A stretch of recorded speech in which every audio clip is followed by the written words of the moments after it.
Assalamualaikum warahmatullahi wabarakatuh.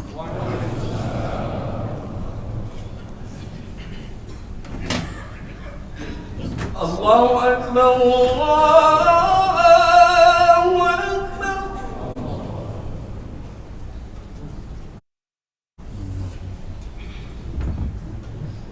Allahu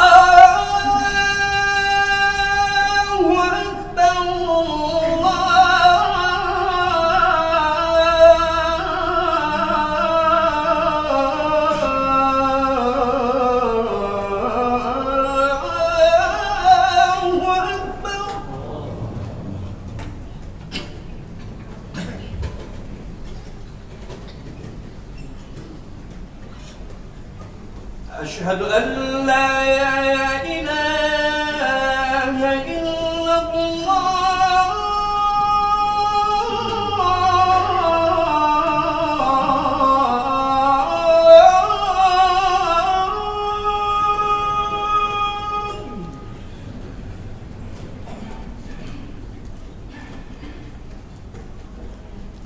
أشهد أن لا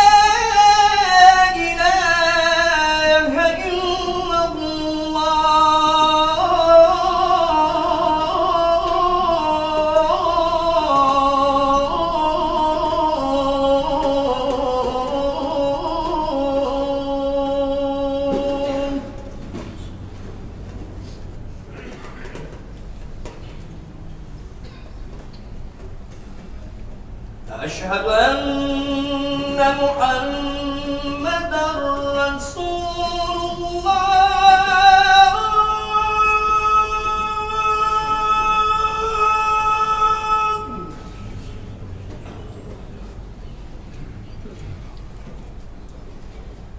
أشهد أن محمدًا رسول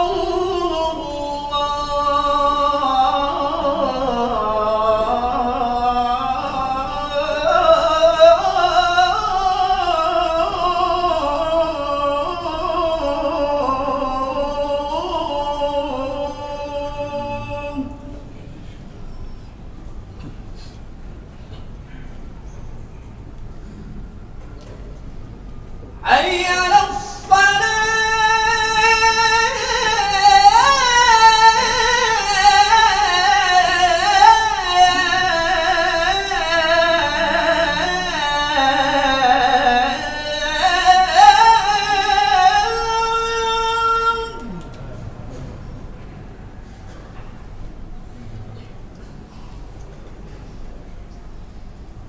حي على الصلاة.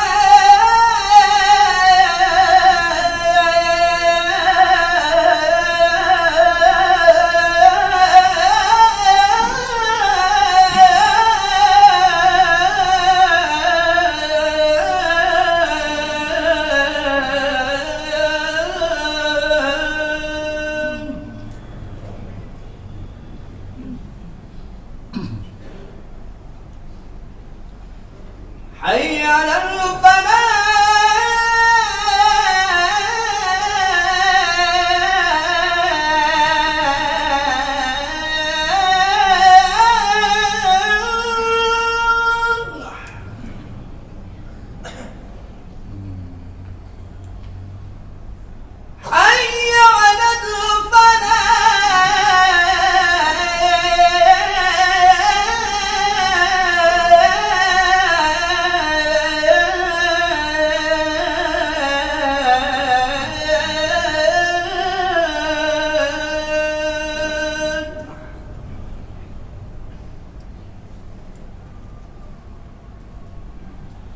Allahu Akbar, Allahu Akbar.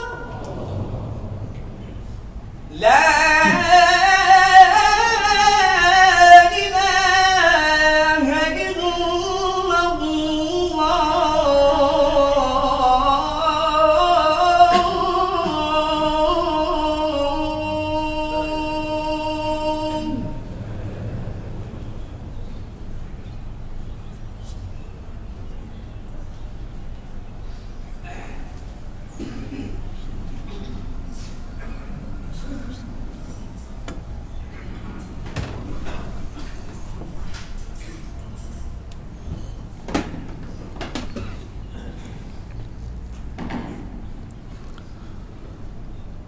Alhamdulillah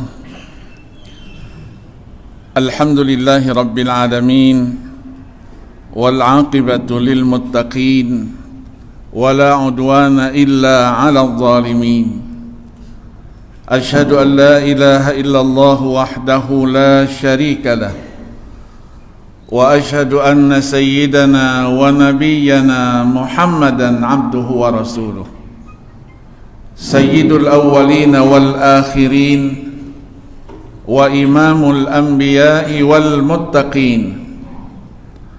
Allahumma salli wa sallim wa barik ala sayyidina Muhammad wa ala alihi wa ashabihi ajma'in.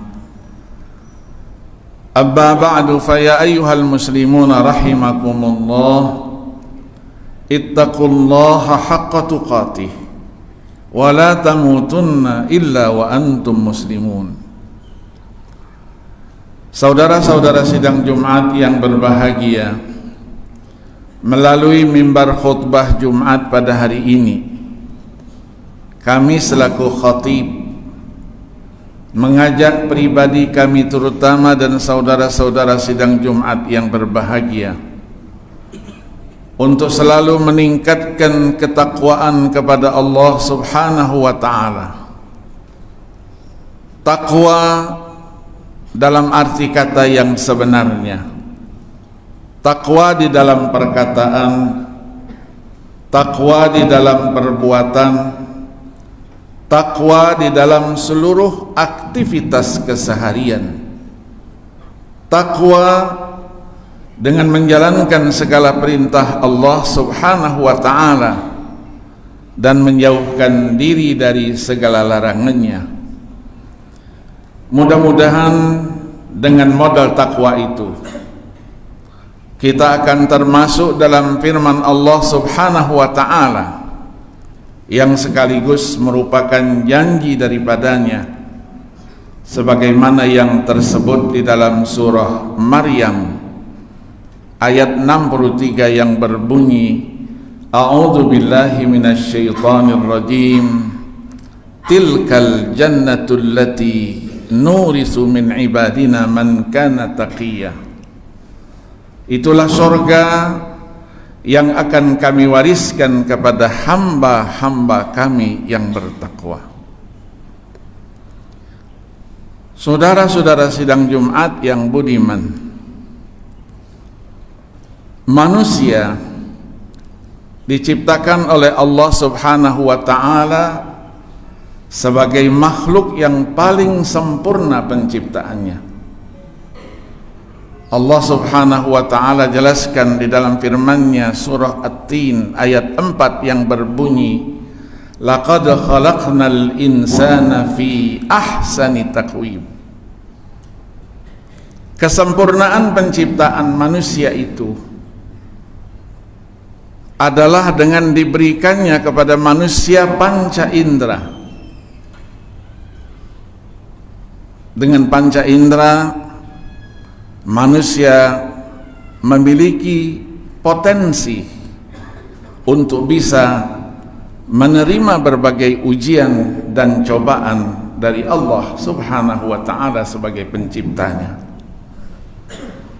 Allah jelaskan dalam firman-Nya ayat 2 dari surah Al-Insan atau surah Ad-Dahr, inna khalaqnal insana min nutfatin amsyajin nabtalihi faja'alnahu sami'an basira. Sesungguhnya kami ciptakan manusia itu dari tetesan sperma yang bercampur dengan ovum. Kami akan uji manusia itu, maka kami jadikan buat manusia itu pendengaran dan penglihatan.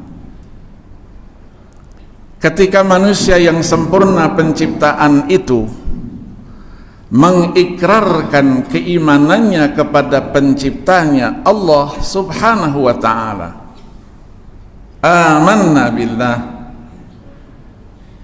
maka dipastikan ia telah memasukkan dirinya ke dalam sebuah sistem, sebuah lingkaran. Tidak akan bisa keluar dari sistem dan lingkaran itu kecuali setelah mendapatkan ujian dan cobaan dari penciptanya Allah Subhanahu wa ta'ala. Ujian dan cobaan disampaikan bukanlah merupakan sesuatu yang baru, tetapi sudah disampaikan kepada umat sebelumnya. Ujian dan cobaan untuk menguji sejauh mana kebenaran iman yang dimiliki. Apakah iman itu adalah iman yang suci dan murni, ataukah sebaliknya, imannya itu adalah iman yang dusta dan bahkan imitasi. Allah jelaskan dalam firman-Nya ayat 2 dan 3 dari surah Al-Ankabut, ahasiban nasu ayyutraku ayyaqulu amanna wahum la yuftanun walaqad fatanna alladhina min qablihim fala ya'lamanna Allahu alladhina sadaqu wa la ya'lamanna al-kadhibin. Apakah manusia mengira setelah mereka mengikrarkan amanna, kami beriman, akan dibiarkan begitu saja? Wahum la yuftanun, tidak disampaikan ujian dan cobaan buat mereka. Dan sesungguhnya kata Allah, ujian dan cobaan telah disampaikan kepada orang-orang sebelum mereka agar Allah tahu siapa yang imannya benar dan siapa yang imannya dusta. Ada dua macam ujian dan cobaan yang Allah sampaikan kepada hamba-hambanya yang beriman. Yang pertama adalah segala sesuatu yang tidak menggembirakan, segala sesuatu yang mengecewakan, segala sesuatu yang membuat kita sedih, keluarga kita pun ikut sedih, orang-orang yang dekat kita pun sedih bersama kita. Al-Quran menyebutnya dengan 5 peristilahan. Terkadang disebut sebagai imtihan,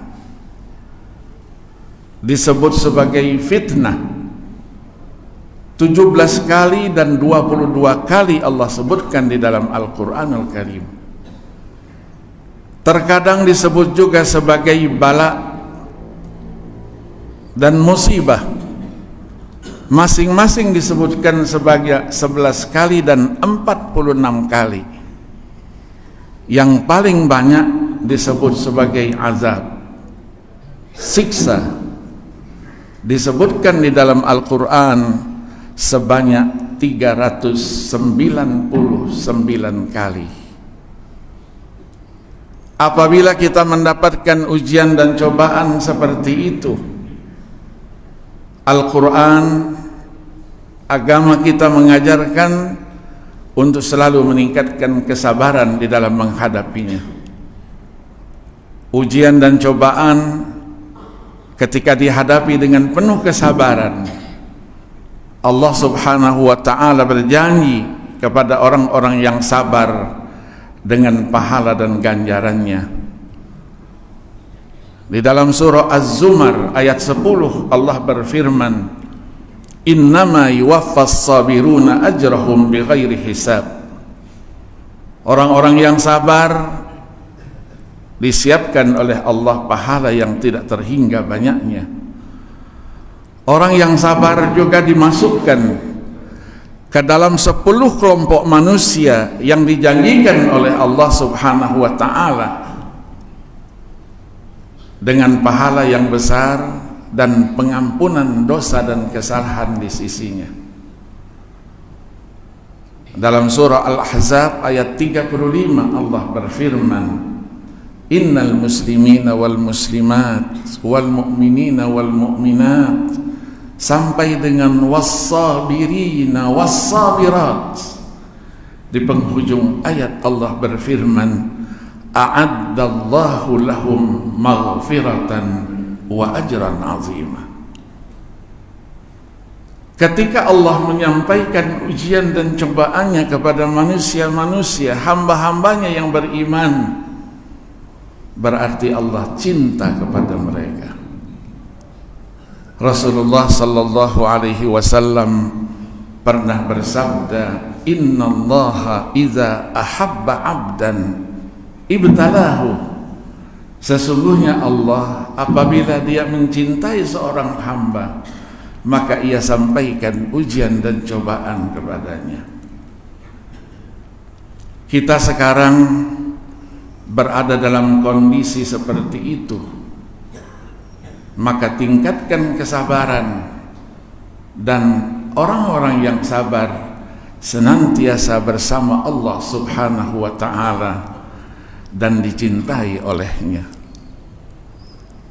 Yang kedua adalah ujian dan cobaan dalam bentuk segala sesuatu yang menggembirakan, membuat kita senang, keluarga kita senang bersama kita, teman-teman akrab kita pun bersenang-senang bersama kita. Al-Quran menyebutnya dengan istilah nikmat, karunia, anugerah yang diberikan oleh Allah Subhanahu wa ta'ala kepada kita. Terlalu banyak nikmat yang Allah berikan. Agama mengajarkan syukuri nikmat itu.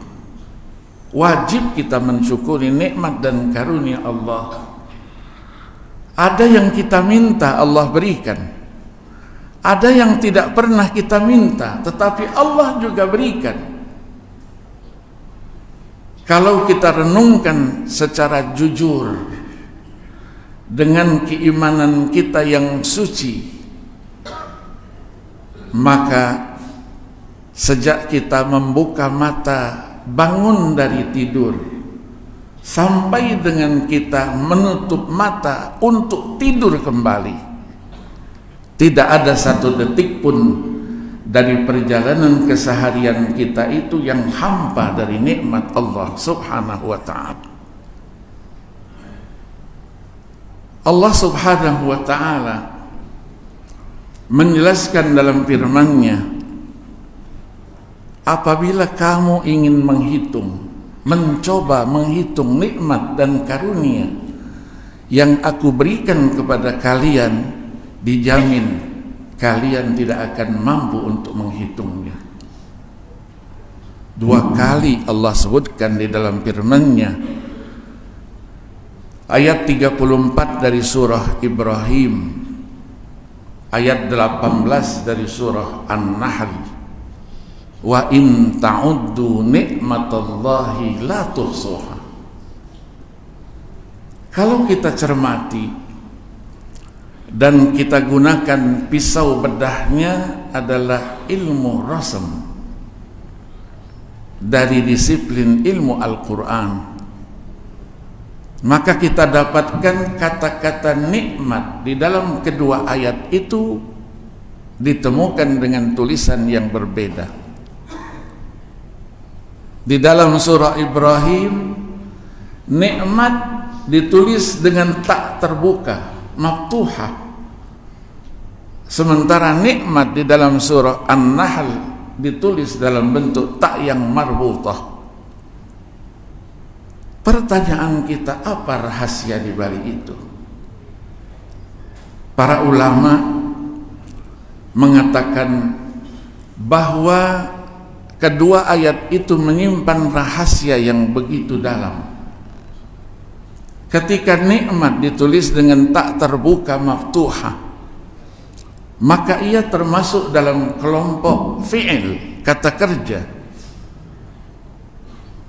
Wal fi'lu yataqayyadu bi zamanin muayyan, qad yakunu madiyan wa qad yakunu mudhari'an wa qad yakunu mustaqbalan.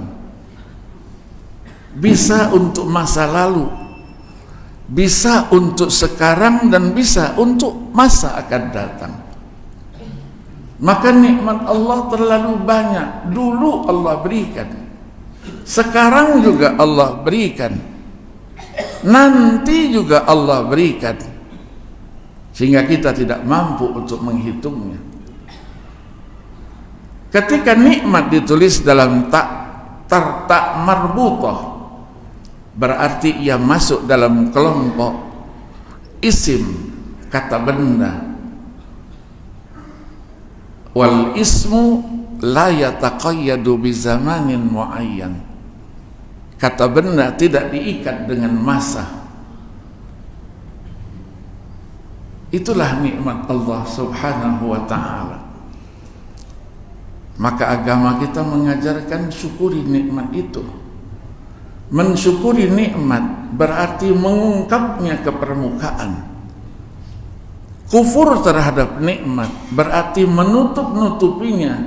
Dia ada tapi dianggap dia tidak ada. Itulah yang disampaikan oleh Al-Imam Raghib Al-Asfahani yang wafat 502 Hijriah. Maka di dalam Al-Quran kita temukan ayat-ayat yang menceritakan bahwa para nabi dan rasul terdahulu ketika mendapatkan nikmat, mereka cepat-cepat menyampaikan pujian kepada Allah, ucapan terima kasihnya kepada penciptanya, tidak dengan sombong dan takabur. Kita angkat sebagai contoh misalnya Nabi Allah Daud alaihi salatu wassalam dan putranya Nabi Allah Sulaiman alaihi salatu wassalam. Nabi Daud alaihi salatu wassalam di samping sebagai seorang nabi dan rasul, beliau juga seorang raja, seorang konglomerat yang kaya raya. Allah tambahkan dengan mukjizat-mukjizatnya yang luar biasa. Bukit-bukit yang kokoh dan tegar itu bisa berpindah, bergeser menurut perintahnya. Burung dengan segala jenisnya dimengerti bahasanya. Besi yang keras itu menjadi lembut di tangannya. Allah jelaskan di dalam surah Saba ayat 10, walaqad atayna Dawuda minna fadla ya jibalu awwibi ma'ahu wat-tayru wa alanna lahul hadid. Semua yang dimiliki diwariskan kepada putranya Nabi Allah Sulaiman alaihi salatu wassalam. Di samping beliau juga diberikan oleh Allah mukjizat yang luar biasa, bisa mengatur peredaran angin menurut perintahnya kemana ia akan bertiup, seperti yang Allah jelaskan di dalam ayat 12 dari surah Saba, wali Sulaiman ar-riha ghuduha syahru wa rawahuha syahrun wa asalna lahu 'ainal qitr. Pasukannya tidak hanya jenis manusia, tapi juga dari jenis jin dan burung. Wa minal jinni may ya'malu baina yadayhi bi idzni rabbih wa may yazigh minhum an amrina nuziqhu min 'adzabis sa'ir.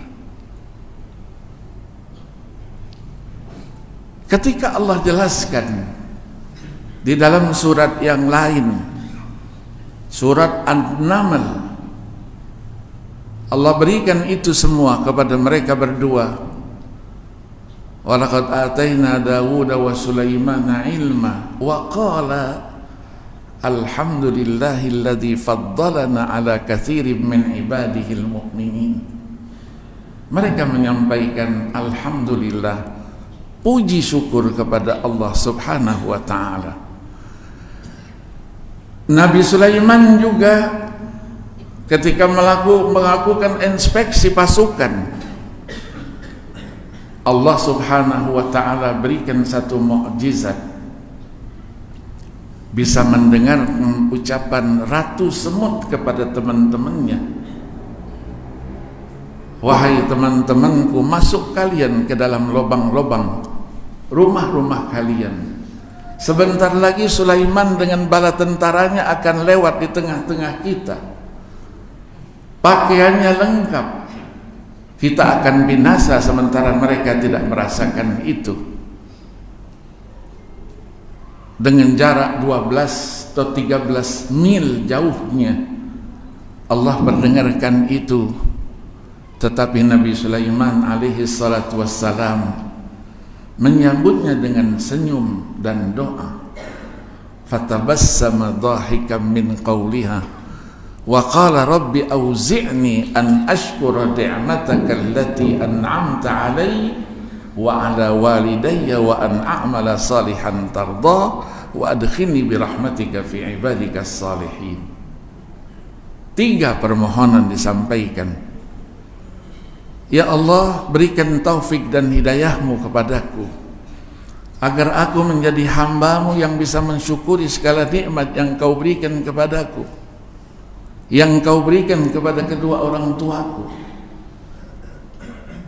Yang kedua, agar aku bisa berkarya dengan nikmat dan karunia-Mu itu amal-amal yang saleh. Yang ketiga, masukkan aku ke dalam kelompok hamba-hamba-Mu yang saleh.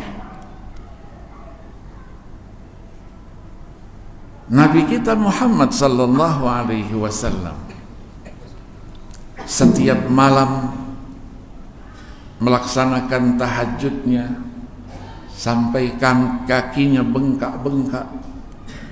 Pada satu malam beliau menangis terseduh-seduh, mengangkatkan kedua tangannya dengan doa yang begitu singkat, Allahumma ja'alni minal khalil. Ya Allah, masukkan aku ke dalam kelompok orang yang sedikit. Para sahabat yang berada di belakangnya saling menerka. Apa membuat gerangan Rasulullah sallallahu alaihi wasallam menangis terseduh-seduh sedemikian rupa? Di antara mereka saling bertanya, dan siapa yang ingin bertanya langsung kepada beliau. Ketika ditanyakan, mayubkika ya Rasulullah, apa yang membuat engkau menangis terseduh-seduh seperti ini? Apakah karena ini, karena itu? Rasulullah jawab, semuanya tidak. Aku teringat dengan firman Allah subhanahu wa ta'ala di dalam ayat 13 dari surah Saba.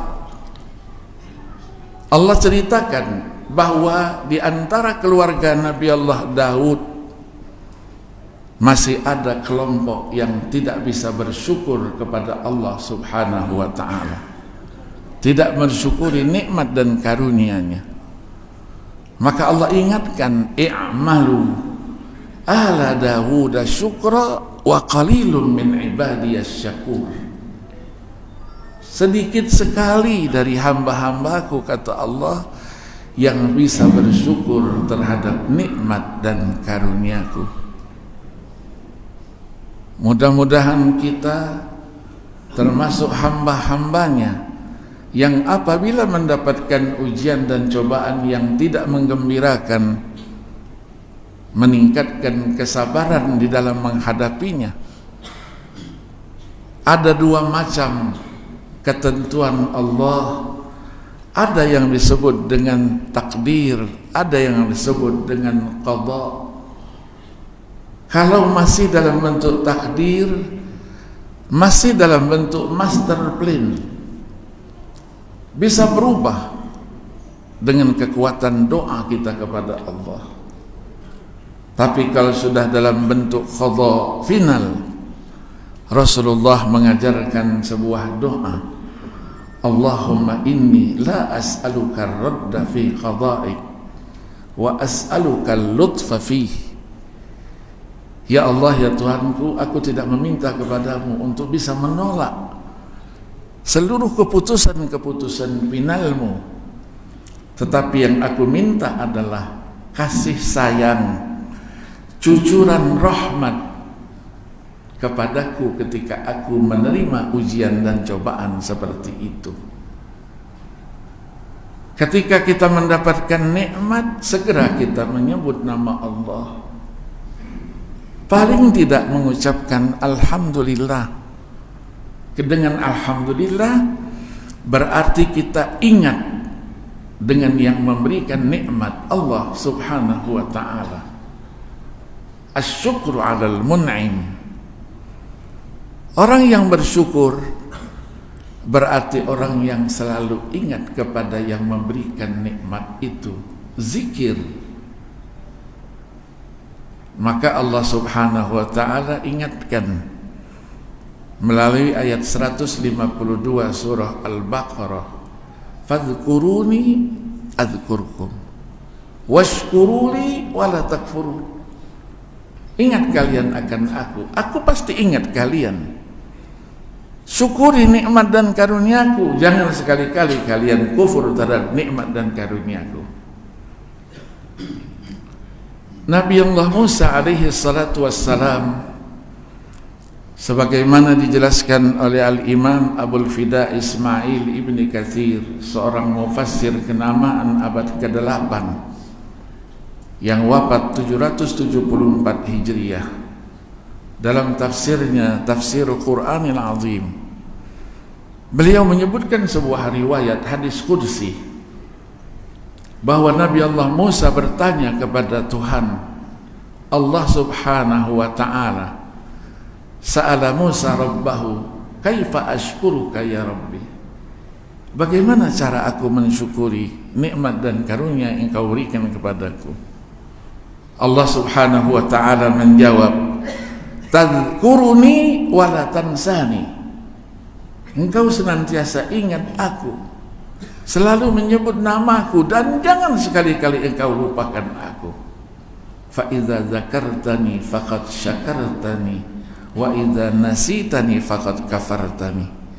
Apabila engkau menyebut namaku, ingat akan aku, maka sesungguhnya engkau masuk dalam kelompok orang-orang yang mensyukuri nikmat dan karuniaku. Tetapi sebaliknya, apabila engkau lupakan aku, tidak pernah menyebut namaku ketika nikmat aku berikan, maka dipastikan engkau masuk ke dalam kelompok orang-orang yang kufur terhadap nikmat dan karuniaku. Maka janji Allah subhanahu wa ta'ala melalui ayat 7 surah Ibrahim, apabila kita dapat mensyukuri nikmat dan karunia Allah, Allah akan tambahkan nikmat-nikmat lain yang lebih banyak dan lebih berkualitas. Tapi sebaliknya, apabila kita kufur terhadap nikmat dan karunia Allah, maka siksa dan azab yang pedihlah yang akan kita terima. Wa idz ta'adzana rabbukum la in syakartum la azidannakum wa la in kafartum inna adzabi lasyadid. Saudara-saudara sidang Jumat yang berbahagia, ketika kita di dunia, kehidupan yang akan mengantarkan kepada kehidupan setelah ini, yaitu kehidupan alam barzakh dan kehidupan alam akhirat yang kekal dan abadi itu. Apa yang kita lakukan di dunia ini, sekecil apapun, apabila itu kebaikan, Allah janjikan dengan pahala yang berlipat ganda. Tetapi apabila itu adalah pelanggaran, dosa, kesalahan yang kita lakukan dengan sengaja, Allah akan siapkan pula azab dan siksanya yang pedih. Pertanyaannya, apa yang sudah kita siapkan untuk menghadap mahkamah Allah yang maha adil itu? Mari kita renungkan firman Allah subhanahu wa ta'ala, ayat 18 dari surah Al-Hasyr. A'udzu billahi minasyaitonir rajim. Ya ayyuhalladzina amanu taqullaha wal tanzur nafsum ma qaddamat lighad wattaqullaha innallaha khabirum bima ta'malun. Wahai orang-orang yang beriman, bertakwalah kamu kepada Allah, dan hendaklah setiap pribadi memperhitungkan apa yang sudah ia persiapkan untuk hari esok. Bertakwalah kamu kepada Allah, sesungguhnya Allah maha mengetahui apa yang kalian kerjakan. Barakallahu li wa lakum fil Qur'anil azim wa nafa'ani wa iyyakum bima fihi minal ayati wa dzikril hakim wa taqabbala minni wa minkum tilawatahu innahu huwas samiul alim. Aqulu qawli hadza wa astaghfirullahal azim li wa lakum wa lisairil muslimina wal muslimat wal mu'minina wal mu'minat fastaghfiruhu innahu huwal ghafurur rahim.